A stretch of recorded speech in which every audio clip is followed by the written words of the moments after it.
Subscribe and share my channel Sudarsana. ఓం శ్రీ గణేశాయ నమః. శ్రీ గురుభ్యో నమః. నడిచే దేవుడుగా కీర్తి వహించిన జగద్గురు శ్రీ శ్రీ శ్రీ చంద్రశేఖరేంద్ర సరస్వతి మహాస్వామి వారి గురించి నీలం రాజు వెంకటశేషయ్య గారికి మరికొందరు భక్తులకు కలిగిన అనుభవాలను అనుభూతులను తెలుసుకుందాం. తర్క వేదాంతాచార్య శ్రీ మద్దులపల్లి మాణిక్య శాస్త్రి గారు విజయవాడలో సర్వతంత్ర స్వతంత్ర కళాశాలలో తర్క వేదాంత శాస్త్ర పండితులుగా నియమించబడ్డారు. ఆ సందర్భంలో వేదాంత న్యాయరక్షామణి, భాట్టదీపిక, మీమాంస అనే 2 సంస్కృత గ్రంథాలు వారికి కావలసి వచ్చాయి. ఆ గ్రంథాలు రెంటిని తమకు పంపవలసిందిగా విన్నవిస్తూ శాస్త్రి గారు కామకోటి పీఠాధిపతి శ్రీ చంద్రశేఖరేంద్ర సరస్వతి మహాస్వామి వారికి ఉత్తరం రాశారు. స్వామివారు ఆ 2 గ్రంథాలను పోస్టు ద్వారా ఉచితంగా శ్రీ శాస్త్రి గారికి అందజేశారు. అప్పటికి శ్రీ స్వామివారికి శాస్త్రి గారితో స్వయంగా ఏ విధమైన పరిచయము లేదు. కొంతకాలం గడిచింది. జగద్గురువులు కాళహస్తి మకాంలో ఉండగా శ్రీ మాణిక్య శాస్త్రి స్వామి దర్శనానికై కాళహస్తి వెళ్ళి సభలో దూరంగా కూర్చున్నారు. పూర్వపరిచయం లేనప్పటికీ స్వామివారు మాణిక్య శాస్త్రి అని సంబోధిస్తూ శాస్త్రి గారిని దగ్గరకు పిలిచి వారితో సంస్కృతంలో మాట్లాడి సన్మానించి పంపారు. మరొకప్పుడు దక్షిణాదిని గురువాయూరులో శ్రీ జయేంద్ర సరస్వతి స్వామి చాతుర్మాస్య దీక్షలో ఉండగా అక్కడ జరిగే శాస్త్రసభలకు శ్రీ మాణిక్య శాస్త్రి గారు పరీక్షాధికారిగా ఆహ్వానించబడ్డారు. శ్రీ శాస్త్రి గారు భార్యతో శిష్యులతో ప్రయాణమై వెళ్ళారు. ఆ సమయంలో అక్కడ సమ్మె కారణంగా బస్సుల రాకపోకలు నిలిచిపోయాయి. శాస్త్రి దంపతులకు వారి శిష్యులకు గమ్యస్థానం చేరే మార్గం కనిపించలేదు.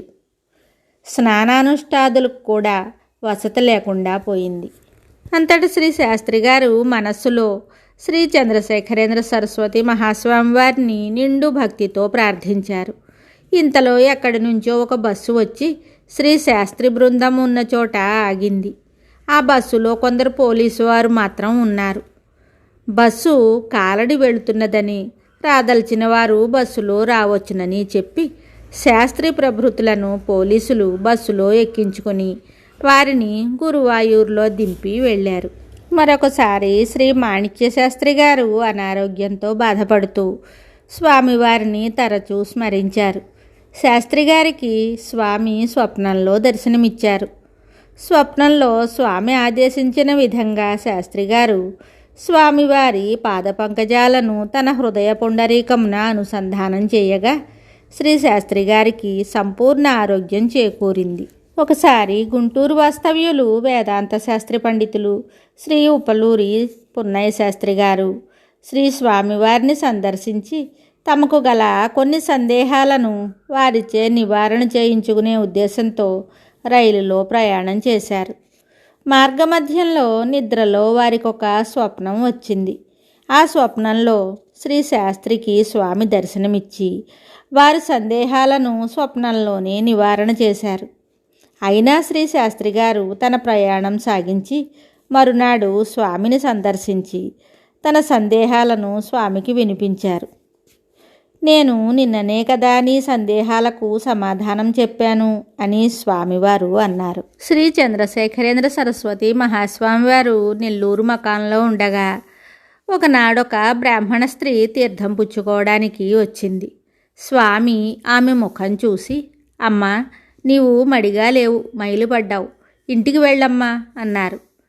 స్వామి, నేను ఉతికి ఆరవేసిన మడిచీర కట్టుకుని వచ్చాను, చేత్తో మಣ್ಣీళ్లు కూడా పట్టుకు వచ్చాను అన్నది ఆ భక్తురాలు. అయినా స్వామి ఆమెకు తీర్థం ఇవ్వలేదు. మరి చేసేది లేక విచారిస్తూ ఆమె ఇంటికి చేరింది. ఆమె ఇంటికి వెళ్ళేసరికి గ్రామాంతరంలో ఉన్న ఆమె పెనిమిటి హఠాత్తుగా కాలం చేసినట్టు టెలిగ్రామ్ వచ్చింది. మరిన్ని విశేషాలతో మళ్ళీ కలుద్దాం. జయ జయ శంకర, హర హర శంకర. శుభం. Subscribe and share my channel Sudarsana.